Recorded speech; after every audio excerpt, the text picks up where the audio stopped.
Kanchipuram వకుడా silks నాణ్యత మా ప్రాధాన్యత. మదీనాగూడ, మియాపూర్, హైదరాబాద్ లో త్వరలో శుభారంభం. కొన్ని చిత్ర విచిత్రమైన స్టోరీస్, దట్టు కూడా బిజినెస్ చేయాలంటే ఎంతకు దిగజారిపోతున్నారు అని అంటే ఇది కూడా ఒక బిజినెస్ మోడలేనా?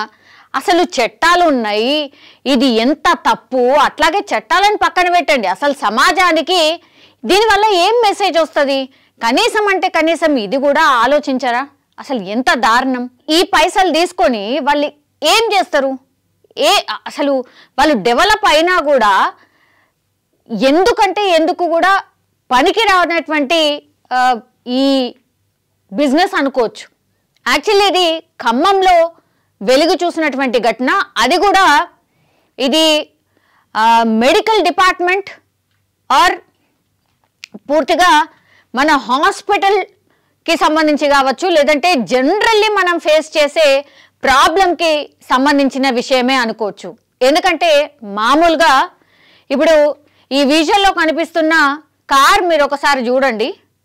ఈ కార్లో నడిచినటువంటి దందా ఏంది అని అంటే కారులో లింగ నిర్ధారణ పరీక్షలు, బాలికాని తేలితే ప్రైవేట్ ఆసుపత్రిలో అబార్షన్. ఇది వాళ్ళు చేస్తున్నటువంటి దందా. ఏంది అంటే ఆలోచన వస్తే సాలిగా ఏదైనా మనం చేసేయచ్చు అన్న దాంట్లో ఉందా? వైద్య శాఖ మరి ఏం చేస్తుంది? అసలు వీటి మీద దృష్టి ఏమన్నా ఉందా లేదా? ఆరోగ్య శాఖ అసలు ఏం చేస్తున్నది ఏంది అర్థం కాని పరిస్థితి. ఇగో ఈ కార్లని మీరు ఈ కార్ని చూసిండ్రు కదా, మామూలుగా మనం జర్నీల కోసమో పర్సనల్ యూస్ కోసమో ఈ కార్లను యూస్ చేస్తాం. అట్లాంటిది ఇదే కార్లో ఏం చేస్తారు? ఇగో ఇది మిషన్ అన్నమాట. ఏం చేస్తుంది ఈ మిషన్లని? వీళ్ళు ఏం చేస్తారు అని అంటే ఎవరైతే లింగ నిర్ధారణకు సంబంధించి అంటే పుట్టబోయే బిడ్డ ఎవరు, వాళ్ళు మగపిల్లలా ఆడపిల్లలా? అసలు అంటే లింగ నిర్ధారణ పరీక్షలకు సంబంధించి పుట్టబోయేది మగబిడ్డనా ఆడబిడ్డనా తెలుసుకోతందుకట ఇగో ఈ కార్ని ఆసరాగా చేసుకొని ఈ కార్ల ఆ మెషిన్ ఒకటి ఫిక్స్ చేసుకొని ఎవరైతే ఇట్లా తెలుసుకోవాలనుకుంటారో వాళ్ళని తీసుకొచ్చి ఇగో ఈ మిషన్ ద్వారా టెస్ట్ చేస్తున్నారంటే మీరు అర్థం చేసుకోరు. ఇది కూడా ఒక బిజినెసా? దీన్ని ఏమనాలి? ఇది చేసిన వాళ్ళని ఏమనాలి? మరి ఎంతకాలంగా జరుగుతుందో ఏమో మనకైతే తెలియదు, కానీ కేవలం 2 రోజుల క్రితం ఈ విషయం అయితే బయటకు వచ్చింది. ఇది ఎక్కడ జరిగింది? ఖమ్మంలో జరుగుతుందట. ఖమ్మం నగర పరిధిలోని అల్లీపురానికి చెందిన కాత్యాయిని ఒక ప్రైవేట్ ఆసుపత్రిలో ల్యాబ్ టెక్నీషియన్గా పనిచేస్తుంది. ఆమె పనిచేసే ఆసుపత్రికి చారి అండ్ మనోజ్ అనే 2 ఆర్ఎంపీలు రోగులను పంపేవారు.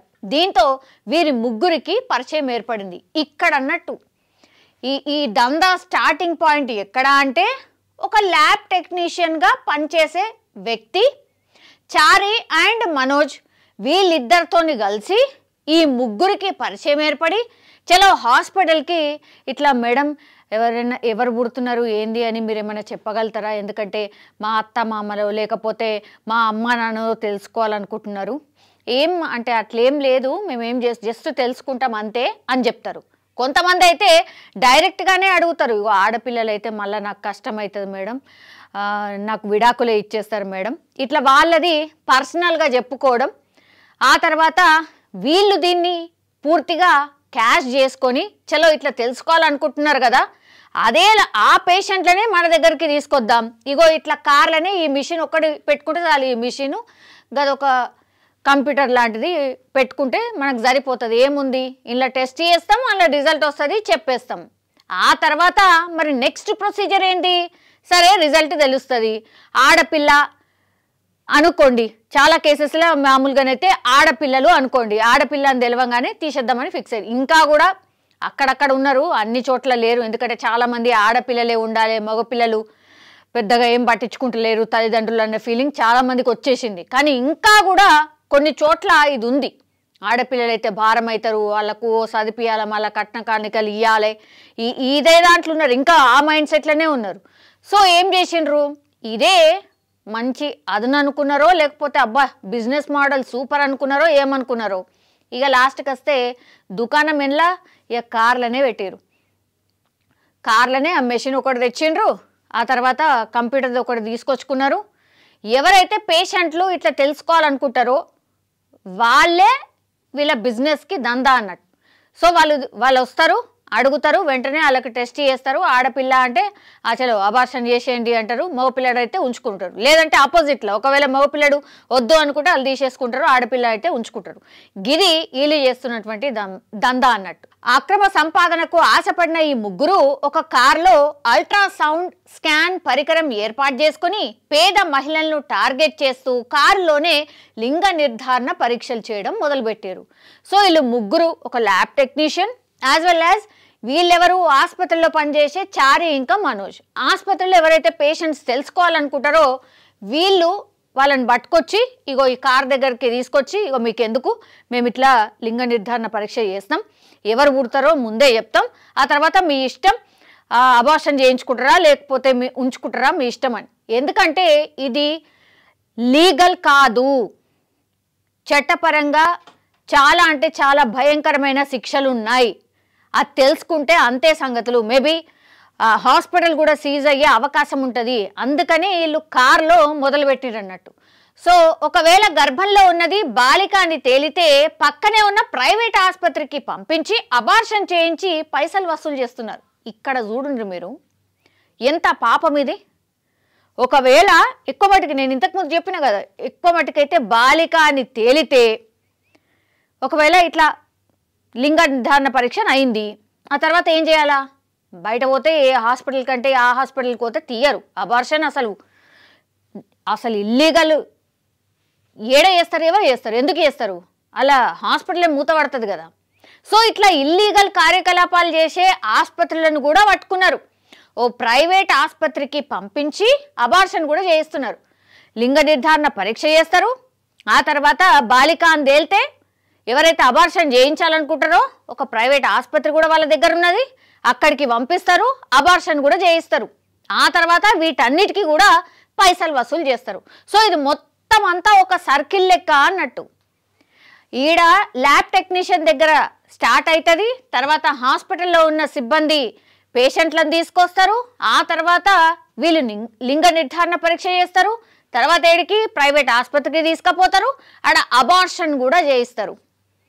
ఏంది ఇది ఇంత ఘోరం? మరి ఇది ఎంతకాలం నుంచి జరుగుతుందో ఏమో తెలియదు, కానీ ఖమ్మంలో జరుగుతుంది ఇది. అసలు ఇట్లాంటిది ఒకటి ఉందని, ఇట్లా జరుగుతుందని అసలు కనీసం ఆఫీసర్లకు తెలియకుండా ఉంటుందా? బేసికల్ క్వశ్చన్. ఎట్లుంటుంది?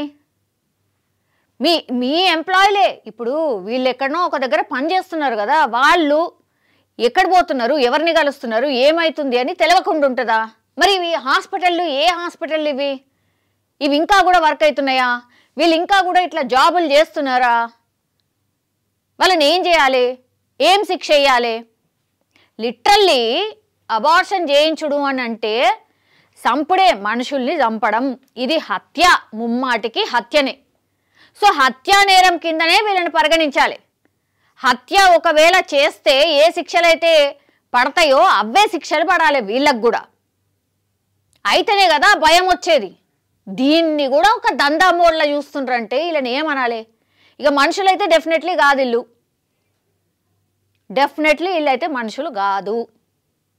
ఇంత ఘోరంగా ఒక సిస్టమ్ అంట, ఒక ఏమంటారు, ఒక అల్ట్రాసౌండ్ మెషిన్ అంట, కార్లనే ఇదంతా కూడా చేస్తున్నారు అని అంటే అసలు ఎటు పోతున్నాం, ఏం ఆలోచిస్తున్నాం, ఆ మైండ్ సెట్ ఏంది? ఇంత ఘోరమా?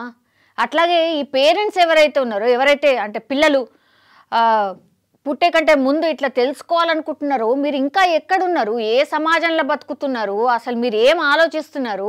ఆడపిల్లలను చంపుకోవాలనుకుంటున్నారా అసలు ఎవరైనా? చాలామంది ఆడపిల్లలే బెటరు, ఆడపిల్లలే ఉండాలని కోరుతున్నారు చాలామంది కూడా. అల్ట్రా సౌండ్ ద్వారా ఒకవేళ ఆడపిల్ల అంటే తీయించుకుంటున్నారట, ఇంకా కూడా ఉన్నారా ఇట్లా? ఏం ఫ్యూచర్ ఉంటుంది ఇట్లా ఆలోచించే వాళ్ళ మైండ్ సెట్ ఏంది? వీళ్ళు దందా వేసుకునేటోళ్ళు దందా వేసుకుంటున్నారు, కానీ మీరేం ఆలోచిస్తున్నారు? మీరు ఎంత ఘోరంగా ఆలోచిస్తున్నారు? ఒక్కసారి ఆలోచించండి. సరే, ఇప్పుడు ఖమ్మంలో బయటపడ్డది, ఈ దందా ఇంకేడేడా జరుగుతున్నాయో, మరి ఏ ఏ జిల్లాలో జరుగుతున్నాయో, మారుమూల పల్లెటూర్లు ఉంటాయి కదా, అట్లా ఇంకా ఇంకా ఎక్కడెక్కడ ఏమేమి జరుగుతున్నాయో ఆరోగ్య శాఖ జర దృష్టి పెట్టండి. ఇది ఎంత మాత్రం మంచిది కాదు సమాజానికి, అట్లాగే మన రాష్ట్రానికైతే అసలే మంచిది కాదు. సో వైద్య ఆరోగ్య శాఖ కూడా ఈ మధ్య కాలంలో దామోదర్ రాజనరసింహ గారు వెళ్ళిండ్రు గాంధీ హాస్పిటల్కి, కూడా ఆయన్నే స్వయంగా వెళ్ళిండు. అసలు ఎంప్లాయీస్ వస్తుండ్రా, ఏమవుతుంది ఏంది అని. తీరా చూస్తే ఎంప్లాయీస్ చాలామంది రాలేదు. వాన్ చేస్తే కూడా ఇంకా కూడా అదే పరిస్థితి ఉందట, ఇంకా కూడా కొంతమంది రాలేరు. మరి వైద్య ఆరోగ్య శాఖలో ఏం జరుగుతుంది?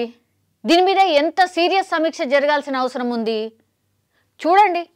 అదే కదా గవర్నమెంట్ చేయాల్సింది. మీరు ఇంత స్ట్రిక్ట్గా ఉంటే అంత ప్రజలు మిమ్మల్ని ఆదరిస్తారు, ప్రజలు సంతోషిస్తారు. ఇట్లాంటి కాకుండా మీరు ఏం చర్యలు తీసుకుంటారు, ఎంత కఠిన చర్యలు తీసుకుంటారు అనేది కూడా పబ్లిక్ ఆలోచిస్తారు. సో దయచేసి చూడండి, ఇట్లాంటివి అయితే అత్యంత ఘోరాతి ఘోరమైన విషయాలు ఇవి. దయచేసి వీటి మీద నిగ్రహాన్ని ఉంచండి. ఇంటెలిజెన్స్ వ్యవస్థ ఉన్నది, దాని ద్వారా తెలుసుకోండి. ఇట్లా సమాజానికి కానీ మన రాష్ట్రానికి కానీ ఏమాత్రం ఉపయోగపడని అనవసరమైనవి, మన రాష్ట్రానికి చెడ్డ పేరు తెచ్చేవి ఏమాత్రం కూడా మంచిది కాదు. దయచేసి ఇట్లాంటి వాటి మీద దృష్టి పెట్టాల్సిందిగా కోరుతున్నాం.